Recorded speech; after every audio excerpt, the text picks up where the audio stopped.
Um, who would like to go next?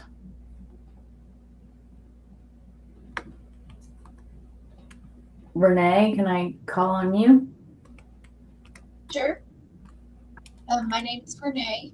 I'm located in the northwest portion of the country, and I help service-based business owners understand what's happening in their business through organized bookkeeping and clear financial communication. I believe strongly that business owners should need an accounting degree and to understand their business. And I don't prepare tax returns.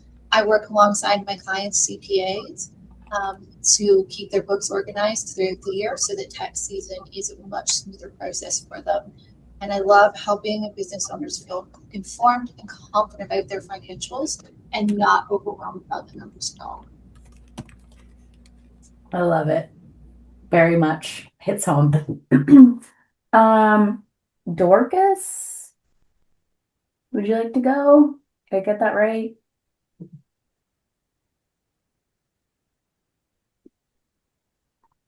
Are you there? Are you with us? No?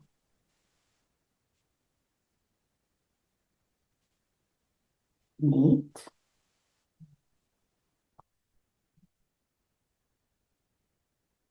You want to go, Neat?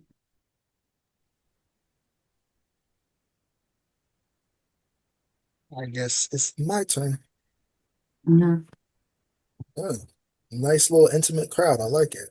Mm-hmm. What's up, everybody? I'm the founder of Legend Initiative. My name is Nate Dubois, and I help people shape perception and turn brands into legends. So, if you want to become a legend in your industry, we're the team that you work with. Welcome, everyone. It is a small group tonight, despite attempts.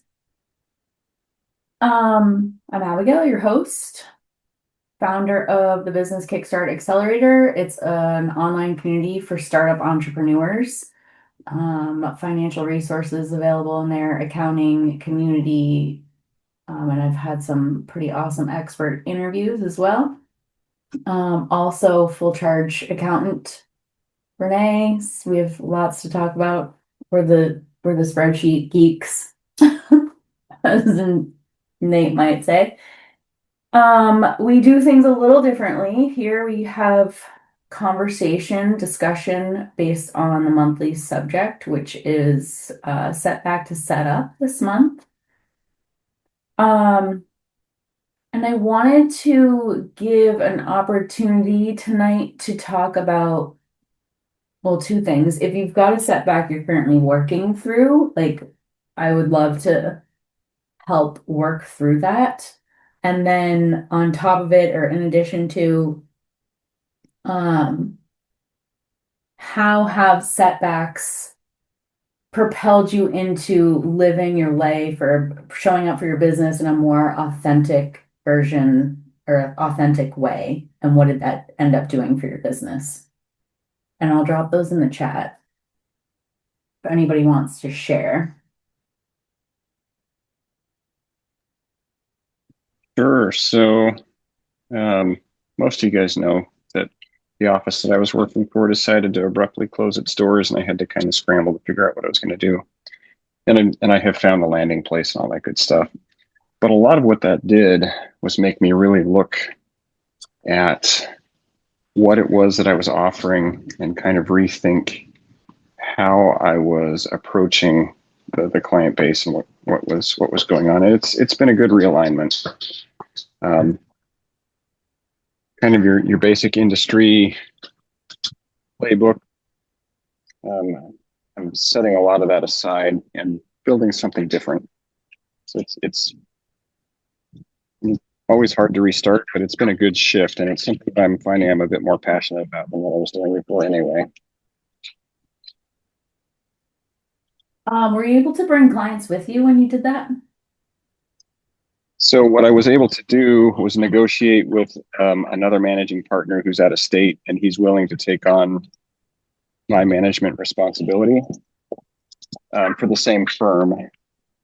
It's it's just going to entail a bit of travel for him, and I'll have to help cover some of the costs associated with that, but I don't have to shift. um, out of the out into something different. That's good. That's really key. Yeah. Stability, I feel like, is important in those moments as much as you can hold on to it. It's just having to redo an entire platform can be challenging.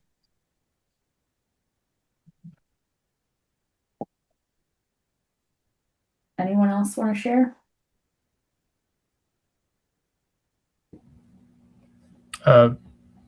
Yeah, Nate, if you want. I think your hand was up first. So A little quick, my hands. I think one of the, I'll say the biggest setback that I ever had in business was actually last year. And it had to do with letting people go. Right. I think for me, like, especially when you build a team, how I build my team, especially how we grown so fast, when you actually like make the decision, because you can think about it all the time, right?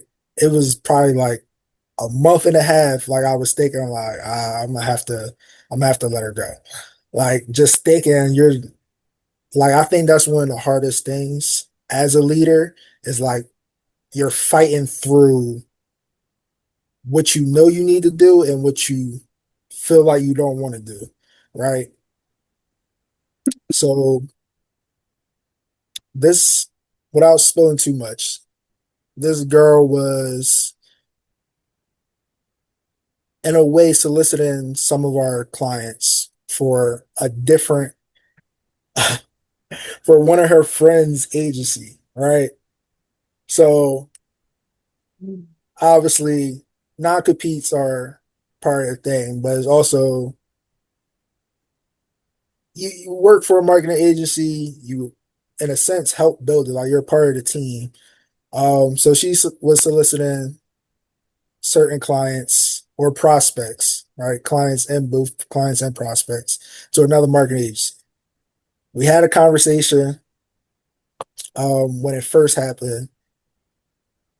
It continued on. I found about 2 weeks later after we had the conversation. And I'm like, all right, she messed up twice. Let's see, right? Let's see if she messes up again. Third time didn't happen, but it's also I caught it before. Like she's talking to, we're at a video project. She's talking to one of the construction clients that we have, and she's like, "Yeah, blah blah." But I see her give somebody a card. I come in, she puts the card back. I'm like, yep, that's a little suspect. So in my head, I'm thinking like throughout this whole month, I'm like, all right, I'm gonna have to let her go. We get to the point where I need to let her go, which is one, she's a very strong player on the team, right? She handles all the client communications, which is also very big setback, and also integrity wise, you're our, you're one of our main people that talk to the clients, right? If it's not me and Amani, it's you, right? So we're having this conversation, and like she just breaks down. She's like, no, no, no, but my friend, she's new. She's just getting into social media, and she like all this. She got laid off, blah blah. And I think that's the first time I was like, damn, it's, like I obviously felt like it's hard being a leader other times, but when you have to like make a killing decision, like we can't work with you no more, blah blah, and basically like you're on a ship, you kick somebody off that ship. I think that's one of the hardest things to do as a leader, even though you know you need to. So that was a setback that happened last year, actually a full year ago. July will make it a full year. But one of the key players had to kick her off, had to find somebody else. We ended up just making one of our social media managers a brand manager and handle client communications. But yeah, uh, a big setback at that point in time, especially like having to kick somebody out. I think that was the only person I ever had to kick out, and it's a little stressful.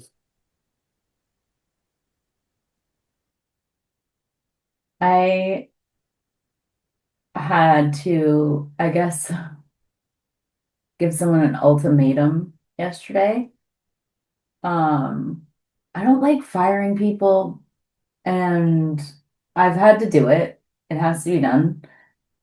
This that we've talked about this, I feel like a couple times, but I have projects that come my way that are, this particular one was a 3-year rebuild. Plus she had two of, my $1 million level clients that are weekly updates, is what I call them. So they get like reconciled weekly, and I share like balances and stuff like that. And she loved doing those.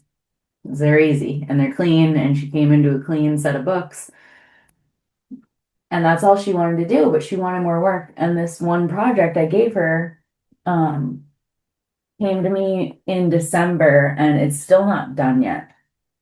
And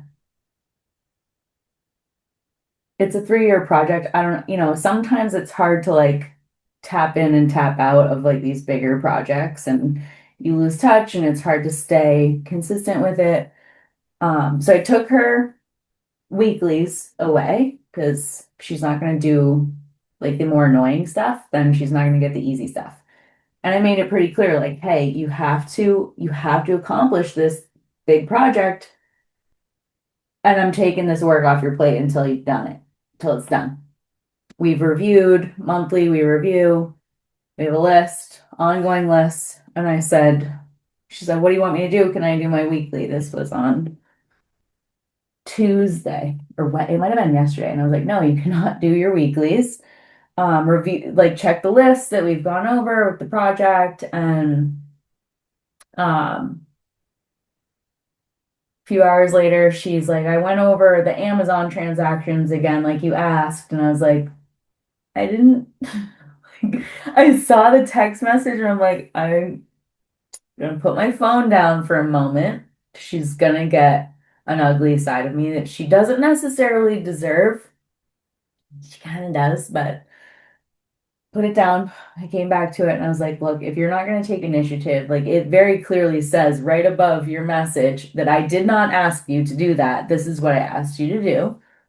And I can't give you the easy work until this is done. And I'm going to give you one last chance. If you want to take initiative, the opportunity is there.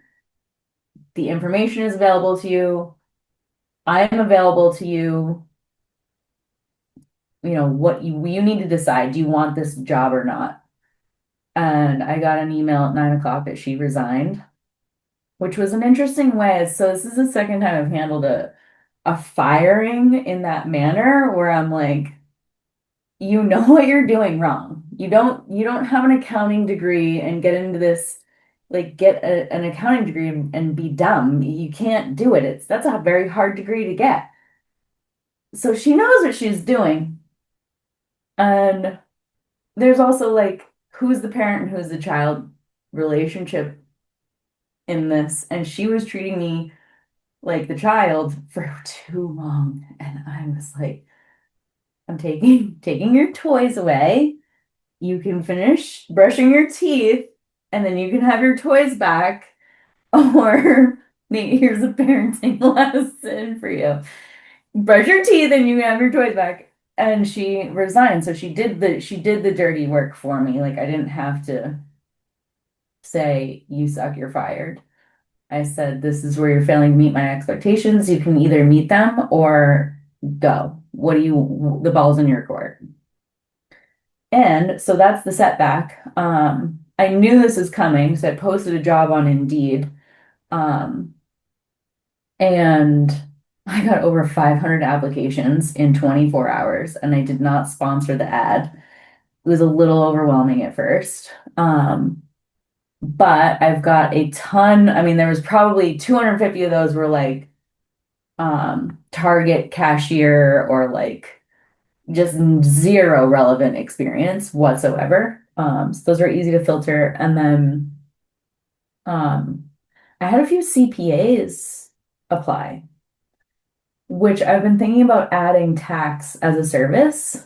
So, and when I guess, and maybe it's just the conversation we've been having all month. Like, how can I take this and like grow from it? Like, I could replace her, yes, but like, how can I also maybe hire someone that's better than me? Even if they're not a CPA, an enrolled agent, but even below enrolled agent, like someone with like even stronger skills or whatever it may be, someone better than me. I don't have to constantly be the one that's training and project managing and doing all these things. Like I can have someone who can take initiative, take a really messy file and know what to do with it without my input. So I have like 5 interviews tomorrow. 2 are with licensed CPAs. And I think the direction I'm going to take this in is I'm going to hire like data entry level accountant and a CPA for the harder stuff and add tax to my firm. So, yeah, it's been something I've wanted to do. It's kind of a scary step because I'm not qualified to do tax, but my firm is not like I'm not limited in my growth because of it. So, I can definitely add that division. And I've already got inbound hot leads because they're all looking for somebody new. So fingers crossed it works out. Yeah. Yeah. Big things. Big things. Kevin. Okay. Yeah. I recently had to move, which is never fun when you're kind of running or attempting to run a business. So it's been a bit difficult in that regard. The scale at which my business operates in uh, has been a bit of a challenge as well. Being the person who handles almost all the aspects of the business, uh, depending on the scope of work, can be a bit challenging. Not only that, I'm susceptible to burnout fairly easily. And so, but overcoming it, I've learned a great deal about what it is I do now. And yeah, I think the growth comes from going through it and facing whatever comes your way, seeing it not as an obstacle, but as a challenge, a way to just get better every day. And that's how I've handled it. Just being determined enough to continue. And so that's about it. Just the move was tough, and performing at my scale is a bit tough. But yeah, I'm doing everything I can to overcome it. So that's about it. Thank you guys for having me, by the way. Thanks for joining. Thank you. Elijah. I feel like this is like maybe the exact same prompt as last week, or the week before. So watch the YouTube channel for my other losses. But like I was like, hey, I might as well try and find like a new loss since we're challenge or whatever term we're giving these fun failures, right? I'm a big proponent of failing forward, so I love this conversation.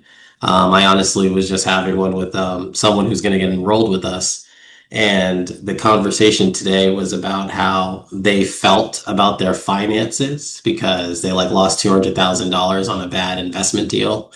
And they were just feeling very negative about their past action. And because of it, they're like, I so want to work with you. Like, this is the right time. Like, I need this now. And I was just sharing with them that like the pain of that thing that happened is heightening your awareness to your like funding goals and your business and how you want to scale.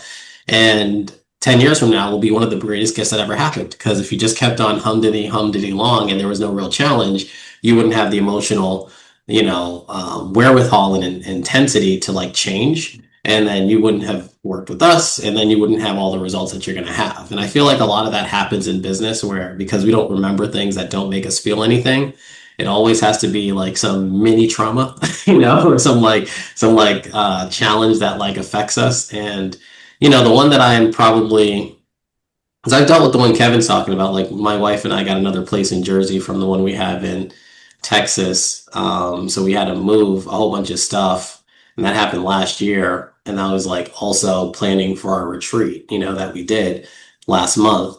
And it felt like everything would go wrong. Like her car was getting transferred, that got scratched, lost the key. Like, our place didn't have heat for like the first 2 weeks, and it was just like an AC issue and it's a new build. So it was very, very annoying, in the middle of summer in Jersey. So it was like all these little like things that kept on pissing us off while I'm like putting together a desk for my new office, and it's like funny because, our way of trying to wiggle out of that was to lean on gratitude a little bit more.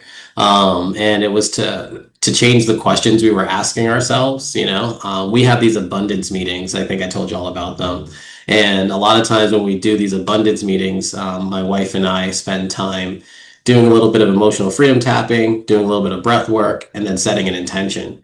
And because we're like setting an intention for the meeting, when things are looking crazy, we're like gratitude, and like when we start being super grateful and then like trying to change our frame, that's where books like Who Not How kind of come in place for me because I wanted to just make money differently, and that's when I really got locked into doing acquisitions.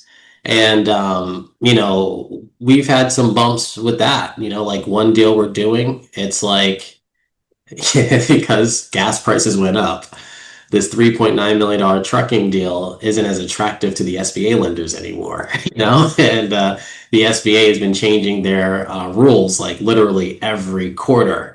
So this is like our third lender that we got to, but this one is someone that like I networked with. So she's like, hey, tell me everything that they said at the last place before we bring it to underwriting. We're going to make sure that we have a story that makes sense. So we like have like a really good game plan.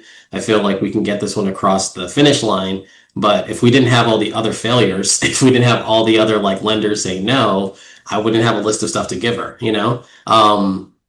And I think that, part of this process of like growing as a business owner, for me at least, has been about being urgent with action and patient for results and being able to be flexible when things felt like they weren't going the way that I wanted it to. So a lot of that self-reflection and reassessing has helped. But, we've had some of our best months ever. We actually were able to get we got like 40 referrals from just like our current clients from one of those techniques I talked about before. But that was because of another setback where one of my referral partners, his father died. So he wasn't giving us like 10 to 20 appointments a month like he normally did. So, just trying to figure out different ways of thinking about my business. And also trying to like not wait till a tragedy happens to do it, so that way there's a little bit more ease and abundance, which is really the intention of how I want to run this. But yeah, that's kind of like my thoughts on like challenges and overcoming them, et cetera, et cetera. But yeah, I love these conversations. They're very reflective, and I think sometimes we spend so much time talking about our wins that we don't talk about our lessons, right? Because either we learn or we earn, right? We never lose. So it's just a little bit of, different mindset of how we look at things. It's cool stuff. I wanted to shout out Amber. She gave me the green light to do it. Amber and Elijah, you should connect if send a DM if you can. Amber's setting up a Amber, if I screw this up too badly, pipe up. Like a government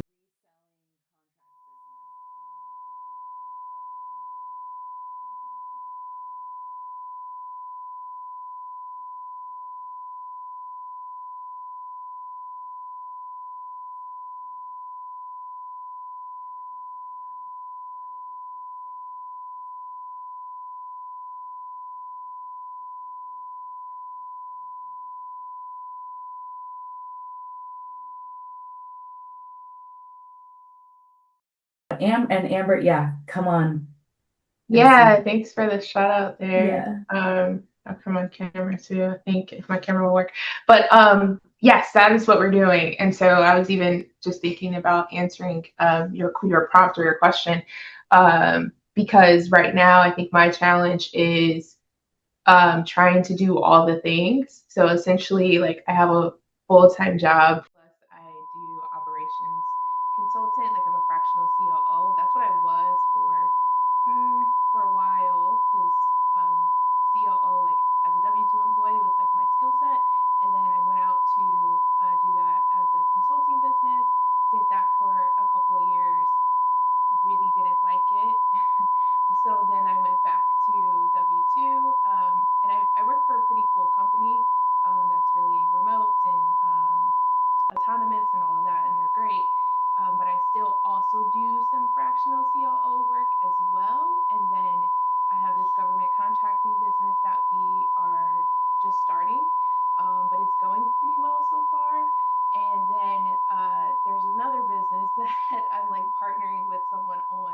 And so my problem is that I feel like I'm definitely trying to do too much. Like I'm basically working from like 7 a.m. to 9 or 10 p.m. pretty much every day. And I know that's not like sustainable, but I also am a Capricorn, and like money and security is like really important to me. So the idea of not having this funding, like, or this money coming in while I'm trying to start these businesses is terrifying. So I'm trying to like do all the things until what I really want to do, which is the government contracting, really kicks off.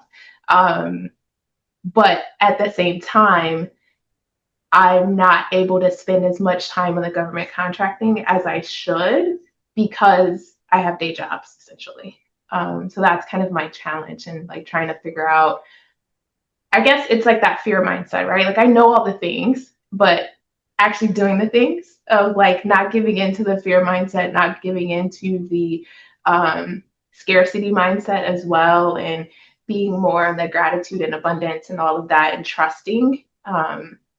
That's like just the hard part of like, I can say it, but actually doing it is a different story, type of thing. So, and plus I think just, my husband and I, we have 4 kids, and like, it's not just you, right? Like you are supporting a lot of people. So your decisions impact, your whole unit. So, so the gravity of that also always like weighs on me as well. So, but yeah, thanks for letting me share. And I guess I would love to connect with you, Elijah. Thanks for coming on too. Nate. So I'm not too big into zodiac signs, but every Capricorn I meet is exactly like me. So, and my girlfriend be saying that she likes signs, her mom likes signs. So they be like, Capricorn's always hardworking, you always do everything, you always work from the morning to the night, y'all don't get no sleep. My my girlfriend said so bad. She was like, you work so much that when you want to spend time with your family, you invite them to an event that your client is having. I was like, well, it's a fun event. But what I would like to say to Amber is, I feel like you're going to kill, like, you're going to do great in whatever. Like, you're going to kill whatever. So, like, what you said is kind of true, right? You spending a lot of time and the main thing that you want to do is limited. So, I'll never say, like, give up a lot of stuff. Once again, I'm a Capricorn. I'm not probably the best person to give advice. But I will say, like, limit a little bit of time and see how that will affect the government business, right? Like, see how if you just put a little bit more time into it. And like I said, I'm a hypocrite. I work at 12 a.m. I'll just wake up and start designing something and talk, send emails, schedule emails so I don't bother nobody for so that's just so I am a hypocrite, but that's just my thoughts. That's what people tell me. So, you know.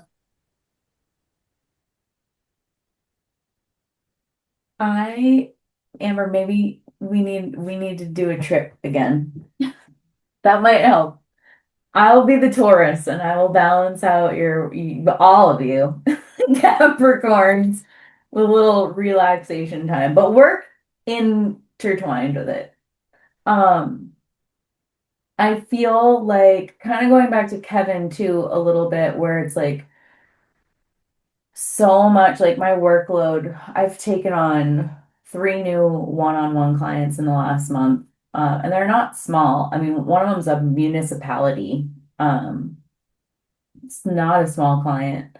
But sometimes I feel like, yeah, like the workload, this is kind of where I'm going, Nate. The workload as it's like growing, it's keeping me more disciplined, and I'm able to be, when my workload is light or like my team is super efficient and they're getting everything done, like I kind of fuck off a lot, which I'm very blessed to be able to do. Don't get me wrong, but I'm not in a phase of that right now. Like I'm usually like in the summertime, the last 10 years, like I go to the beach. I go to a beach without cell service and I don't work and I relax. And I'm really not in a place where I can be taking that much time off anymore. And I'm not, for the first time in a few years, I'm not feeling burnt out by the burden of that.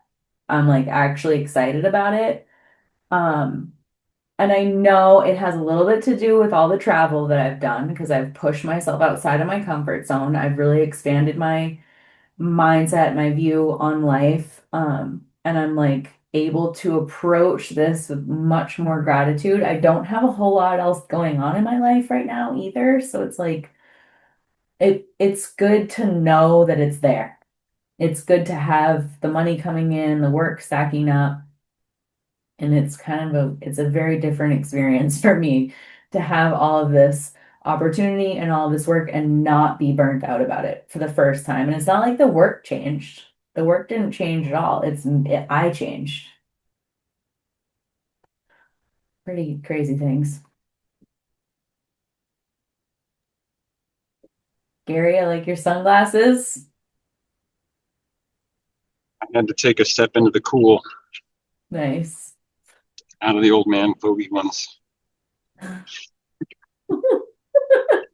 wear those on the side by side out in Good the stuff. woods. Anyone else want to share? Yeah, Elijah. I do like the concept of how you talked about the work didn't change, but you changed, right? Like everywhere we go, we're still there. And one of the um, gratitude exercises that I've been practicing was being grateful directly for everything that triggers me or pisses me off or makes me sad or makes me angry. And the reason why is mostly because I told you how I was doing TBM, Abby, and like the cool thing about it is they talk about how a lot of times whenever we feel a certain way, it's usually just rooted in like unworthiness or some other like old, childhood trauma emotion that we kind of grabbed onto, and we're just living as adult 7-year-olds feeling those emotions as we walk around. So as I get those emotions, I realize that this is an opportunity to meditate on it, journal on it, clear it, so that way it's unblocked. And then now I don't have that thing holding me back because now there's not a button that someone can push or a button that a situation can push. And, so I've been getting very grateful for those moments where I felt things because sometimes the imagined terror of whatever thing that I'm like imagining in my mind that's like getting me to feel out of like my zone um never comes to be. It's never the worst case scenario. It's never the baddiest bad thing that I ever had in my head. And then even when I journal on it and I write the worst case scenario, I'm like, oh, that's not that bad. Like so it's like getting to dig into that stuff I've been like super grateful for because before I would just kind of stew in it and I would just kind of, that would be my being. And then I would show up to like an event or a thing and like, I'm like, why am I treating people this way? Or why am I being this? And it's like, I couldn't blame it on the people after I noticed that I would be that way other places too. Right. So, I take heed to what you're saying, Abigail, where you're like, the workload is heavier, and that's what I always think about with our businesses. Like our businesses, yeah, they'll get bigger. There'll be more challenges that come with it, but we get paid in relation to the problems we solve. So we should be like super grateful for these super big problems. And that's also like our moat. Like other people aren't willing to do this. And I'm so grateful that this is so hard that most people don't do it. Because if it was super easy and everyone did it, then it would have far less value, you know? So I've been just like finding ways to trick myself into being happy for all the negative things that are perceived negative. I guess it's just a label, but because it's typically just allows us to, I guess, be stronger for like everything else we want to carry or handle, you know? So like, yeah, so every time like a lender said no, or every time like a deal didn't go the way, I was like, oh, this is an amazing learning opportunity. And I'm glad this happened. And now I'm getting seasoned, right? I guess this is what seasoning feels like, you know? So it's a good vibe. So yeah, that's what I've been practicing in regards to what you were sharing, Abigail. I love that. Nate. I love that too. And the reason I love it is because what you said, like, reminded me of there's this old school song. Don't ask me why I know it. Like, I was like 7 years old with my mom's MP3 player. Um, so, by Life Jennings. And if you, Life Jennings is an R&B singer, right? He got this song on his album, I Still Believe. See, I remember it because it was just enrooted. I listened to the song like every day. It was like, it could have been worse. And like during the song, it's like, he's talking from like basically the perspective of God, like it could have been worse. I rushed like all these things, and it was dope. And it also reminded me of the time that I don't know if it was a year ago or 2 years ago, Kyrie Irving tore his Achilles, and he went to the free throw, and like during the free throw, he's taking a breath. He said, "Thank you, God," and shot the free throw, made it. So I think it's very, very, very, very, very important for you to be appreciative of the good moments and the bad moments, right? I'm always one for telling, I also coach basketball, assistant coach. Sometimes, whenever they're in playoffs, they always ask me to come training. But I always want my players and the youth to be even killed, right? Don't get too high, don't get too low. Be appreciative of just a moment. Like stay in the moment, next play type of thing. I think that's so important when it comes to business, right? To stay even killed, to be appreciative. If it's a turnover, bet, let's get to work on defense, right? And I think the same thing can be applied to business. All right, we had to fire somebody, bet, let's get to work. We had bad client, bet, let's get to work. We messed up on this report, bet, let's get to work. I think that's so important to maintain, especially when you're scaling, because I think that's the hardest thing to do when you're scaling. I think that's where every problem, like when I was small and doing like little petty projects, it was easy. Then you get to retainer mile, you handle bigger clients, you're like, damn, I make a lot of mistakes, right? But it's always important to be like, bet, let's get to work. And then you fix the mistakes faster and faster, right? You don't stop making those mistakes, not forever, right? You constantly make them, just get better at handling them.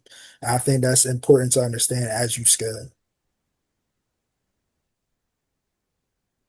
You showed us how young you are, and I did not realize it, but you're young.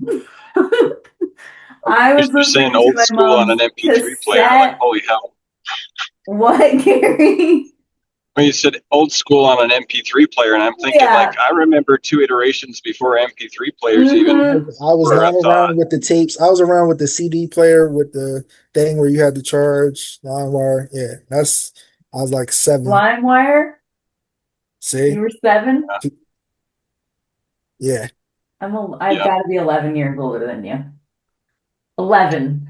Say your age. Let's say I ages. just turned 40 a month ago. Yeah, I was gonna say I was alive before the internet existed, so Yeah. so like as you're like talking about yeah those CD things, I'm like The internet yeah, technically I'm turning existed. 41 next week, so yeah, Oh, 100%, happy yeah, birthday. yeah, yeah, or 2 weeks, I'm 27, by the way. Yeah, yeah, you can yeah. tell. exactly. You I'll be, know, Kenny's always got you, though. He's always dropping some like 24-year-old something. And I'm Kenny is like, younger than me. I know because yeah. Kenny said something. It was like one of our first couple meetings with each other. He said, I don't know how old you guys are, but he said something. I'm like, that's pretty young. Like that's way younger than me. I'm like Kenny, when were you in high school? Like, Yesterday. I'm pretty sure I would be sticking you in a locker, Kenny. Well, I'll be hitting the 5-0 in about 3 months. Oh, Yeah. I don't know about you guys, but 40 felt like a breath of fresh air. Like it was a really Amber's like now. I've done a lot in the last 2 years and I just finally felt like a door had opened and it's probably less about being 40 and more about what I went through in my late 30s. Um, on that note though, I have been practicing gratitude in the ugly, loss moments for a while and it gets easier with time. It gets even when like something big and dark and heavy is hanging over you, like some of the hell that I went through a few years ago now. I knew because I practiced it all the time, like, oh crap, like I dropped that, but like I'm grateful for it because of this. Um, you know, at some point in time, the silver lining is going to show itself just because you repeatedly practice the gratitude in the loss moment because there will be a lesson, there will be something to gain out of it. And so when the more you practice it, the less of a drop you'll feel. I don't know, I'm not like articulating this very well, I feel like, but if you hit a bump in the road, the more you practice gratitude for the losses, the lower you'll go, like the less you will fall when you hit them because you know that something better is coming or something just happened for a reason to set you on a new trajectory or whatever the reason may be. So those obstacles get a lot easier with practice. Um, that's all I wanted to say about that. Well, and the things that, to speak a little bit to what Elijah had talked about, when things make you mad or upset or whatever, a lot of that's a mirror reflecting back at you, and the situation makes you take a look at why is that triggering me? Why is that giving me that type of reaction? Um, if somebody's giving me criticism and it's irritating me, there's probably a little bit of truth in that, and it's my ego that's reacting. And it's the practice of mindfulness that you're talking about, Abby, that allows you to see through some of the fog and actually get to the bottom of it. And then having a group like this one, where you can say, hey, was that a true statement? Can you be honest with me and tell me, was that a true statement? And that can be helpful to have a group of people around you who can help kind of focus in on that as well.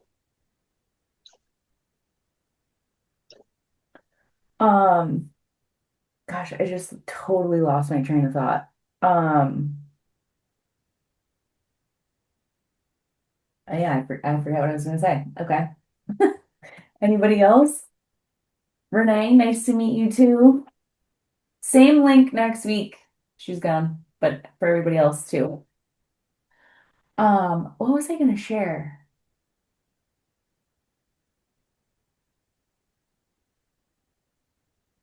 I don't know. Amber. While you're thinking of that, I was just going to say, and that it reminds me what Elijah was talking about and what you were talking about, just that the whole idea of reframing, that's been like really important for me. And just even like when I've had to fire someone, realizing that it's not, because the very first time years ago I had to fire someone, like I was crying, like I was probably more of a mess than that person was. But then I realized that ultimately it was the best for them too, right? Because I also try to assume best intentions. Like no one wants to do bad at their job. Like that's just a bad feeling. And so like if you're not performing well, then this just probably is not the best fit for you either. So let me free you up so you can go do something that you're great at or like go live in your genius or whatever. So it's not, and so once that was the first time that I think I reframed something. And because I think at first I thought reframing was just like being fake, so to speak.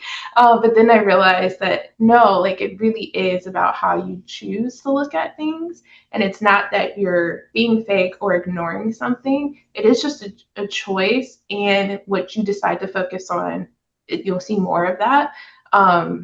And so like that reframing has been really, really helpful for me, even in business when things like necessarily don't go my way or go how I thought they would go, but realizing that that was a learning and all of those learnings are like building up for me to be able to handle something even greater in the future.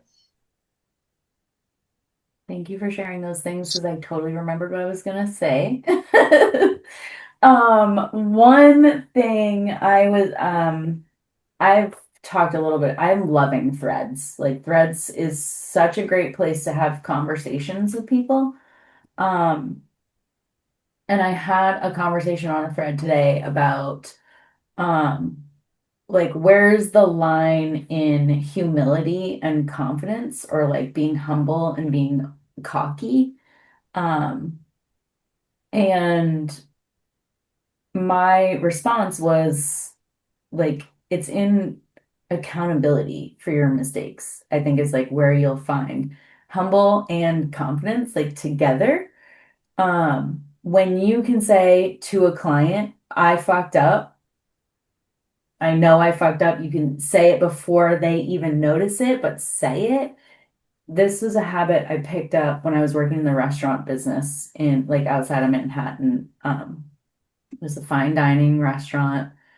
The experience changed my life. It changed the way I show up for others. And if I forgot to fire a second course, I would, be like, shit, like I wouldn't say shit, but I would say, I'm so sorry, I forgot to send your main course to the kitchen. My apologies. They're aware that it's a rush. It'll be right out. And every time I would do it, they would be like, You're not gonna blame the kitchen? I'm like, no, it's my fault. And there were even some times where it just went so well taking accountability. Like, even if the kitchen fucked it up, I would still take responsibility for it because at least they have a face to put the blame to.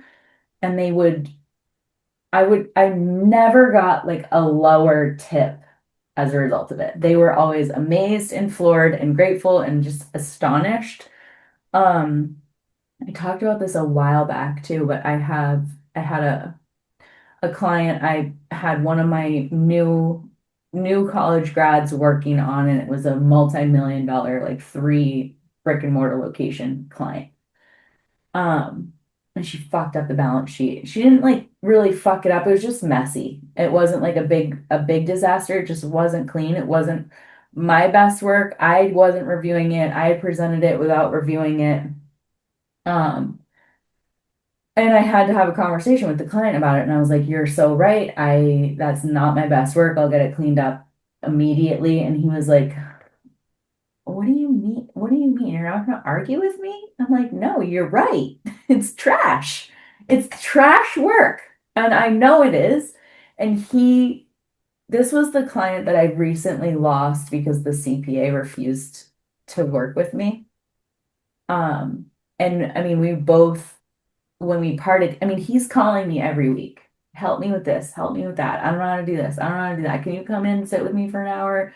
Like that's how this client separation has gone. It could not be better.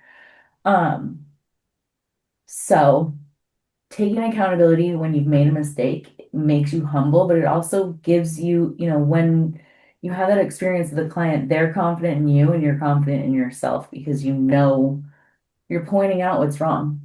It just works really well, seamlessly. The other thing I was going to talk about was after like years of being grateful for the mistakes or the losses or the setbacks, um, I'm starting to try, and this is like a really hard thing for me to do, oddly. I'm trying to pick out my own patterns, like behaviorally, and like really try to call myself out on them and try to step out of them. Um, oh, thank you for sharing. I think I can unmute you. Maybe not. Um, Anyway, yeah, just trying to call myself out on my patterns and see how I can start making better choices or step outside of my comfort zone. Really just like noticing them is kind of where I'm at. At this point, it seems silly, probably seems silly internally anyway, that I don't really know my own patterns, but maybe they change. But I think it's the next step to that. Um, Someone have their hand raised? Amber? Yeah, I was just gonna, what you said triggered something for me. The idea of patterns. I think that's something that I've been trying to do better at is noticing the patterns and then changing them. And so that's like that cycle that I'm in now where I historically have been like a serial starter, like entrepreneur. Like I would start a whole bunch of stuff. But and then like I will get it so far and then it starts to like maybe I think something that either Nate or Elijah said, because I focus on like the outcome. And so like if the outcome is not getting to where I want it to get to fast enough, then I'm like, okay, this is not working. And like, I just like put it to the side and move on to like the next thing. And so I've noticed that that's a pattern that I have. And then what will also happen is then like a couple years later, I'll be like, oh, maybe I didn't give that thing enough time. So then I'll go back to like that product, that business idea, whatever, and kind of like restart it again. And so I realized that I was in this pattern for a few years of like start something, doesn't do what I want it to do, stop it, go back to it, do it again. And so like realizing that what was like the I guess the similarities across those things that I was starting, where was I like focusing maybe on the wrong things, but then also giving myself the grace to like those weren't necessarily failures because in each one of those I learned something new that is going to lead me to that business that's going to be sustainable and last for many, many years. And I have seen that, like even now, like in the GovCon business, like there's so much that I learned and everything else that is making this business so much easier for me. So it's like, oh, that all happened for a reason. But I am also stopping that pattern because this is a brand new business. That's something I have not ever done before.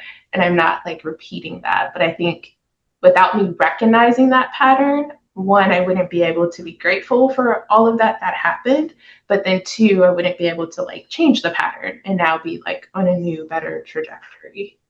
So yeah, that really resonated with me, Abby. I have so many thoughts about that too, now that you put it that way. Nate, I love the idea of pattern recognition just because I think everything that has to do with your business is tied to personal development.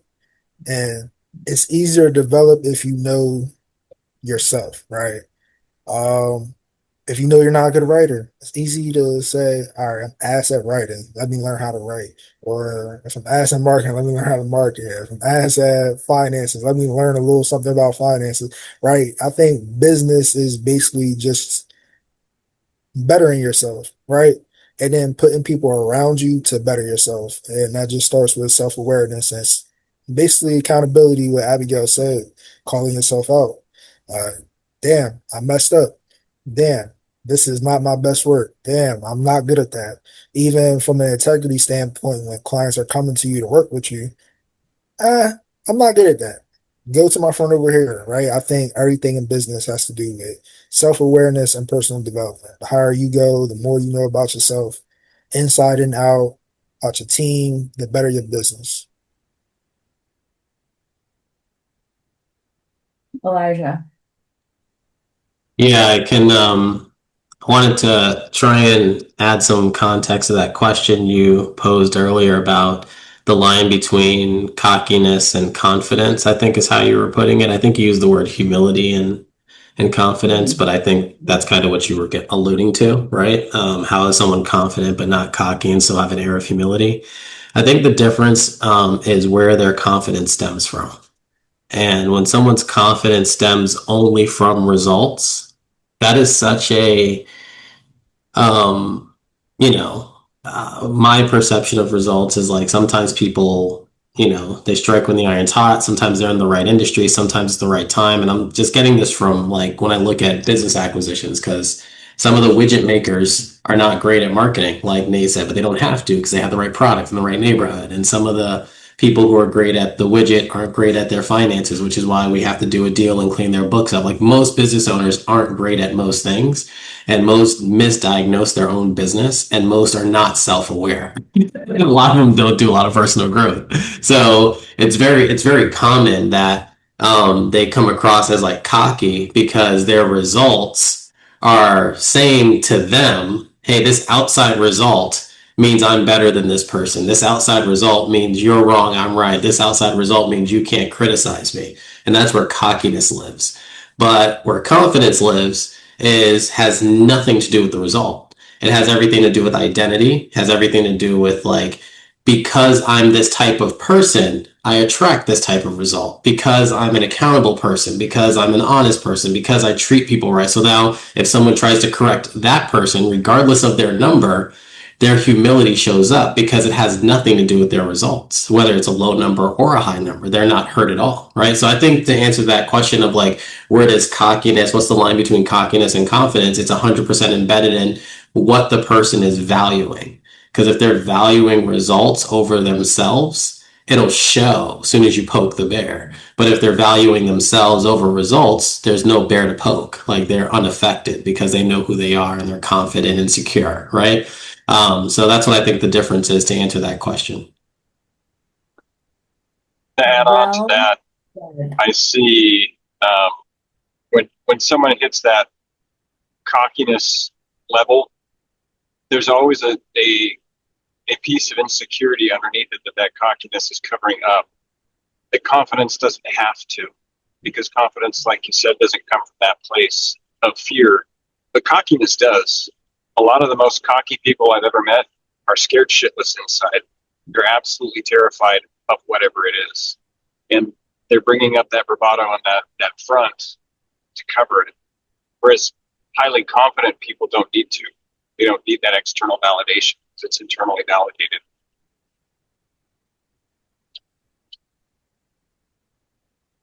Nate. I completely agree. That's all I want to say. Also, not gonna lie, like in this competitive setting, I really do like cocky people. Like playing against cocky people, I really love it. I know it's not a good thing, but like in competitive settings, gotta love it. Why? Why do you love it, Nate? It's just like it's level. Like I'll probably sound cocky. Like so, Say it. so like We're all thinking it too. Fine. so. All right. Here's a story. Let me give a story. So my team and like back in high school, the guys I play basketball pickup with now are the same guys that I won championships back in high school. And like the work we put in, honestly, our coach was crazy. I don't know why they let him do this, but the work we put in. So we recently went like since it got nice out, we recently went up North Jersey, right across the bridge from New York, played some people that were from New York at a nice little court. And like we're just warming up, we just playing, we just having fun, we just trying to like shake the rust off, right? We ended up going down like 6-0. Like the game's the 16. It's 10 points a long game, ones and twos. All right. Elijah probably know, Gary probably know, like when y'all play pickup. So the guys that we were playing against were just like cocky. They're like, yeah, you can't stick, blah, blah, all this. I was like, I'm like, I'm just shaking my head. My boy Bugs, which don't ask me why his name is Bugs. His mom gave him. Uh, he like, he like, just let it go, Nick. I'm like, nah, he cool. I'm just going. He's like, he tried to. He's like, you're too old for this, Nick. You're too old. We're just trying to get in shape.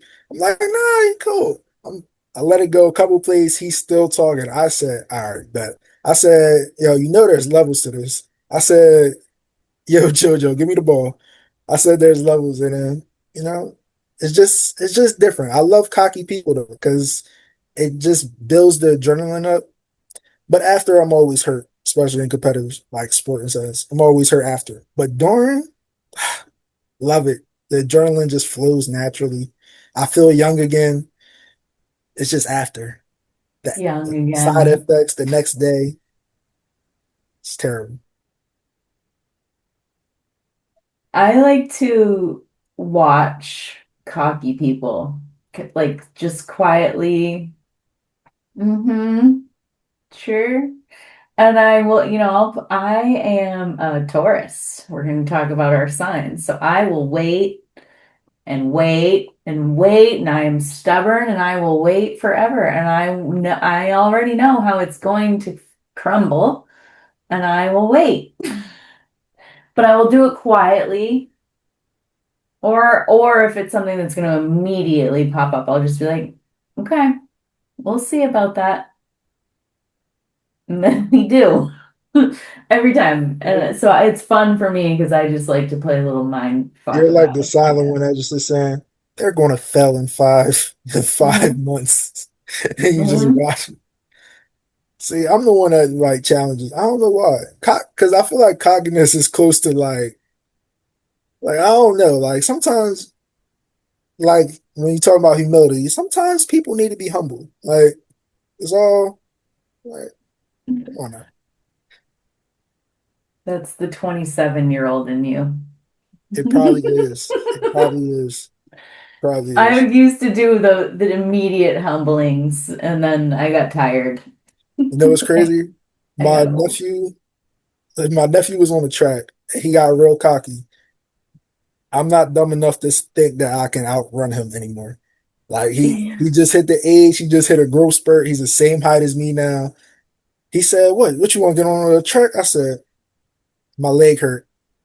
So now I'm a liar. That's another thing. Old age will turn you into a liar for youth. I lie about my hamstring being messed up every weekend I see him. He's never. I won the last three races we did. He's never going to get it now. Nope. Not after that growth spurt. Crazy. All right, guys. Kenny's not here to finish us off. Elijah? I actually looked up a quote since I saw Kenny wasn't here. All right, so the quote of the day in theme and matching of the theme is failure is simply the price we pay to achieve success. John C. Maxwell. Classic. Classic. Thank you for that because I don't really know how to enter into like the closing portion without the setup, you know? Mm-hmm. And I am so same link, same time every week. I drop the link in the chat. I don't know what's going on with Eventbrite. I was talking about this earlier. So the event is closed on Eventbrite right now because I have about 700 ticket sales to a bot. I don't know what happened. I've got a word out to Eventbrite about it, but it's not online right now. So make sure you save the Zoom link and put it in your calendar. We're here every week. And these are all recorded and uploaded onto YouTube. And I dropped that link in the chat earlier also. Cool. Cool. And next month we're talking about what? Oh, I have it set up on Eventbrite as pricing strategy, but I really wanted to talk about because Elijah keeps bringing it up and it's just like a worm in my brain now. Mergers and acquisitions, so like buying businesses and selling. So I think that would be a lot more fun of a conversation. Actually, yeah, I like that conversation, but let's make it value. I think Elijah Value? in the Discord, most of the thing, like the video you sent me was talking about like how to improve value in your business, right? From a merger and Sold. acquisition standpoint. So I feel like that can be one of the topics, but just Yep. understand Well, that. that's awesome. Yeah, I'll be there for that for sure. I might actually bring Roger, our M&A attorney, and invite him to come. I'll put like if that's what we're going to talk about, I'll put like I'll email some of my list, since we're not going to have it on Eventbrite. By the way, Abigail, have you just thought about just starting another Eventbrite account with another email? I have not. Oh yeah, could you just do that? That's a And then smart yeah, idea. yeah, and then you could just like post it again and same thing. Yeah. Yeah. Okay, And great then idea. email I it out to wasn't everybody on the sure list. what to do. It's been, I mean, I have to ask people now to like verify their humanity on the call because I've been like hacked and Hmm. growing pains. They're just growing pains. That's all. So Okay. it's an adventure. Cool. Um, I'm just writing that down. All right, guys. See you next week. Increasing value in your business. Sounds good. You're all awesome.